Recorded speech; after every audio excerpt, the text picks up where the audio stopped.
આપ્યું છે ઘણા ને બાપુ વાપરતા નથી આવડતું. વાપરતા આવડે છે એ ખૂબી છે. નકર પાલટીઓ ન કરાવે. અમારે ત્યાં પાલટી જેટલાય ખૂટાડી દીધું અને આ ધર્મ કરવામાં કોઈને ખૂટ્યું એવા દાખલા નથી. એટલે આપણે બધો આનંદ કરશું. બેને સરસ મજાની સંતવાણી કરી. મારે રસિક બાપુ અવારનવાર અમારા આમંત્રણને માન આપ્યું. જો કે હું તો અહીં સાયપેલા કાટલા જેવું છે. હું તો અહીં હોઉં, હું તો બાંઠે હોઉં. બીજ નદી તો હોય પણ બાંઠે હોય. એટલે મને તો પછી ઠીક છે લાભ આપે છે ને મને સાંભળે છે બધા. ને કે એકને હું સાંભળવાનો હોય. પણ બાપુ તે અવારનવાર આમંત્રણને માન આપી અને બધાને આનંદ કરાવે છે. આ સાજિંદાઓ પણ એમને બધાને એકવાર જોરદાર તાલીઓથી વધાવી લીધી. કારણ કે આ બધા છે ને બેતાજ બાદશાહ છે. આમને હાસવા એટલે અમારા દરબારું હાસવા હારા. આ બધા એમ છે. એટલે આ અમારા હાથપગ છે, અમારું ઘરેણું છે. કોઈ પણ કલાકાર હોય ને એને ઉજળો કરવો ને બાપુ સાજિંદાના હાથની વાત છે. હું વખાણ નથી કરતો પણ જે એની કલા છે એને બાપુ દાદ આપું છું. ખરેખર સાજિંદાઓ બધા એવા આનંદ કરાવે એવા છે. આપણે વાણી કરશું, તમને જેવી મોજ આવે એવી વાતો કરશું. ફરીને આપણે બેનને સાંભળશું, બાપુને પણ સાંભળશું. અને બીજા કોઈ આપણે સુરેશભાઈ છે, મારા મિત્ર એક રામભાઈ દલવાડી આવ્યા છે ઘનશ્યામપુરથી. મારા મિત્રો બધા લિયાસીન વીરાભાઈ ની બધા પધાર્યા છે. આ જો કે રાજાભાઈ તો સાપેલા કાઢ લે અત્યારે સાંડી ગયા. નગર દર બીજે મારી ઘોડે હોય પણ પોતે બહુ પ્રેમી જીવ છે, આત્મજીવ પ્રેમી છે. અહીં તો ભાઈ બહુ મોજ કરી છે બહુ. આ તો અત્યારે આ બધું છે. બાકી આ નકરા પાણા હતા આ પગથિયા રહ્યા ને ત્યાં બાપુ જીસીબી ને નો હારે એવા પાણા હો, જેવા તેવા પાણા નહીં. જીસીબી ને એમ ક્યાંક નથી હલવું એવા પાણા ઉપર થઈ અને અહીંયા ઉપર જતા હતા બાપુ. પણ આ એક રામદેવજી બાપાની કૃપાથી સરસ મજાનો આશ્રમ બની ગયો. ગાયોની ખૂબ સેવા થાય છે, માણસોને હરિહર 24 કલાક હલે છે. ખરેખર આપણી કંઈક કમાણી છે કે આજ આપણે આપણી આ ધરતી ઉપર આપણો જન્મ થયો છે. એક મોટી કમાણી છે. અને રામદેવજી બાપા તો બાપુ રામદેવજી બાપા છે. રામદેવજી બાપા બાપુ જો જન્મા ક્યાં મેવાડમાં આવતા રહ્યા અહીંયા. મીરાબાઈ જન્મા ક્યાં મેવાડમાં આવતા રહ્યા અહીંયા. કૃષ્ણ પરમાત્મા જન્મા ક્યાં મથુરા આવતા રહ્યા અહીંયા. તો આ ધરતીની કઈક તાકાત તો છે ને. આવા જીવાત્મા ધરતી ઉપર આવે અને આપણી ધરતીમાં આવતા રહે તો આપણી કઈ કમાણી નહીં હોય કે આ ધરતીમાં આપણો પાથરો છે થયો છે. હવે આમાં જીવતા ન આવડે તો ધક્કો થયો નથી લાગતું. અરે ભલામણા શું આપણી આ ધરતી કચ્છ કાઠિયાવાડ સૌરાષ્ટ્રની ધરતી કાયા જેની કુબડી પડસદ જેના પ્રાણ સંતને સુરા નિપજાવતી હોરઠ રતનની ખાણ છે મારા રામ. તમે આજ કોપનો મેળો ચાલુ છે એમાં તમે જીયાઓના આંટો મારી આવો. આખા વિશ્વના સંતો જ્યાં ભેળા થાય અને આપણા મહારથી સંતોના બાપુ જો એની દ્રષ્ટિ તમારી માથે પડે ને કામ થઈ જાય. ઈ સંતોની ભૂમિ છે. ભજન જેવું આયા જ છે. બાકી તો હું ખટારો લઈને બધે રખડ્યો. કોઈ સીતારામમાં સમજતું નથી. આ સીતારામ કહે આપણે હમુતા કર્યા જાણે કેમ આપણે ગાળ દીધી હોય. સમજણ જ નથી. તો આયા તમને કોઈ હામો મળે ને સીતા આ તમને ખબર પડે. લ્યો અહીંયા તો 100 જણા આવે ને 1000 જણા આવે. કોઈ વાડ વગરનું ખેતર ને કોઈ નથી કહેતું કે અમે ભૂખ્યા રહ્યા. લ્યો આ શું ભજન છે? આપણી જે દેહાણ જગ્યા છે ધર્મના થાંભલા આવડા મોટા 10 કિલોમીટર હાલો ને એક જગ્યા, 10 કિલોમીટર હાલો ને એક જગ્યા. આ બધું શું છે? આપણે કંકોત્રી લખીને બોલાવ્યા હોય ને તો હળિયા સડી જાય. ખૂટી રહેશે, ખૂટી જ રહે ને. તમે જેટલા ખૂટડાવ્યા ન ખૂટી. અરે બાપુ સંતોની તો બાપુ શું આપણે બલિહારીની વાત કરીએ ભલામણા. સાધુ સંતો છે ને એની વાત જ ન થાય.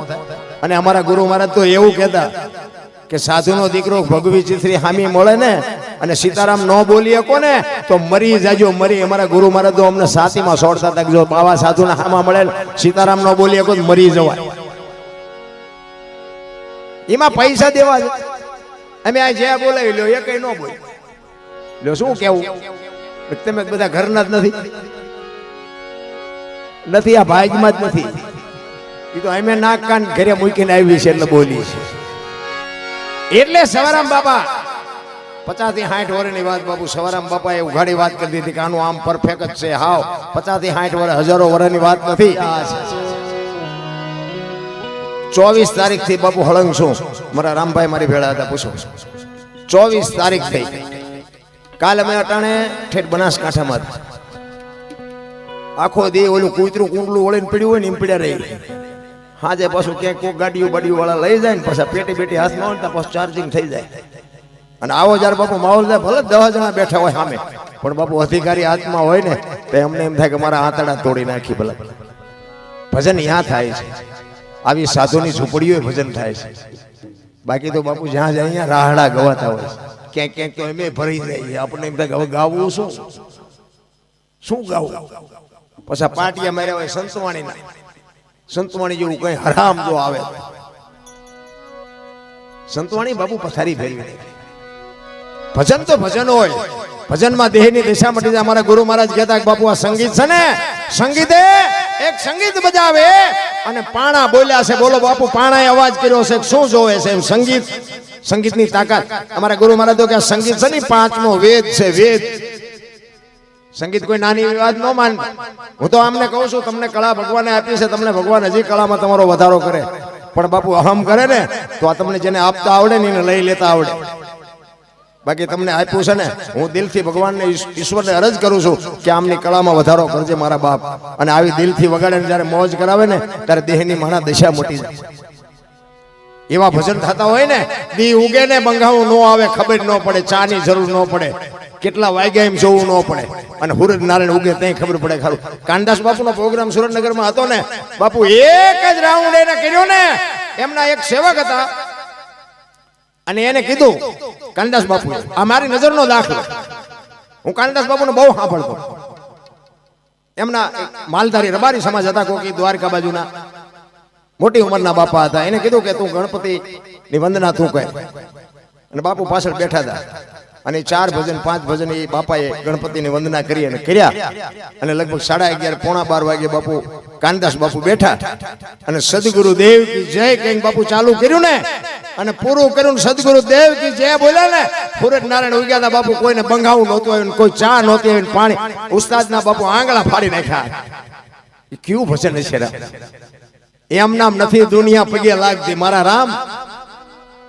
ભજનમાં તો જેને બાપુ ઓળ ઘોળ થઈ ગયા ભજનમાં, પોતે એક ગોળ બંગાળનો રાજા ગોપીચંદ ને 92 લાખ માળવાનો ધણી ભરતરી. હજી આપણને શું નક્કી થવાનું હતું ભલામણા? ભજન એમ નામ ન બને મારા રામ. ભજનમાં તો બાપુ હોમી દીધા, પોતાના દેહ હોમી દીધા છે. આપણી જેમ જ હતું, બૈરાન છોકરાન બધું હતું, તો એ કંઈક કરી ગયા. હવે આપણને કઈ સૂચતું જ નથી, શું આપણે કરવાના? પણ એટલે જ હમણાં સવારામ બાપની વાણી કરી કે આનો એક ભરોસો રાખવાની જરૂર છે, ભજનનો ભરોસો. ઈશ્વર જો તમે ન માનતા હોય તો ક્યાંય છે નહીં, અને માનતા હોય તો તલ મૂકે એટલી જગ્યા નથી. આ માનવાની વાત છે, અનુભવવાની વાત. તમને ટાઈટ વાંચી હોય તમે એમ કહો કે ભાઈ આટલી ટાઈટ બહુ વાય, પણ આટલા ફૂટ વાય છે કે આટલા લીટર વાય છે કહી શકો? અનુભવવાની વાત છે. એ જ 5 તત્વની વાત છે બાપુ. તમારો મારો દેહ 5 તત્વનો બન્યો છે ને, એમાં પછી દરબાર કોળે પટેલ જે હોય એ બધાના 5 તત્વના જ બન્યા છે. અને બધાનું લોહી લાલ જ હોય, એમાં કાંઈ ઊંસું નીસું એને નથી બનાવ્યું. આપણે આ કઈ ધંધે લાગ્યા છીએ, આથી કાયદા કાઢી. એને કાંઈ કર્યું જ નથી. એને તો એક માણા બનાવીને મોકલ્યા, એ કે તમને હું માણા બનાવીને મોકલું છું, પછી સુખી તમારી હાથે થાવ છો અને દુખી તમારી હાથે થાવ છો. હું કોઈને સુખી દુખી કાંઈ કરતો નથી. સારું કરો, ભજન કરો, ભગવાનનું નામ લો, સારું થાય. અને કોકના બૂસ મારવાનું ચાલુ કરો, ભૂંડું થાય છે, એ તમારા હાથની વાત છે. ઈશ્વર બાપુ કઈ કરતો જ નથી, આપણે જ ઊભું કરી. આ દાણા જોરા વાળાનું હાલે છે એમ હાલે, એટલે કે એમનું બંધ ન થઈ જાય. પણ આપણે ઊભું કરી છે ને એટલે જોરાવા જવું પડે છે. મારું બૈરું કંદડા છે, મારા છોકરા કંદડા, પણ આ તો ત્યાં ઊભું કર્યું છે. ભગવાને થોડું આપ્યું હે? બૈરું કે આપણે આવ્યા ત્યારે કે બૈરું હારે ભગવાને આપ્યું નથી. એ તો આપણે ખોડામાં ચડી ગયા, અડધું ગામ લઈ એટલે લઈ આવ્યા છે. લઈ આવ્યા છે ને આવ્યું છે. પછી એમ કે તેલનો ડબ્બો ખૂટી ગયો તો લાવી દેવો પડે. આપણે ઊભું કર્યું છે તો આપણે જ લાવી દેવો પડે. ગામ થોડું લાવી દે.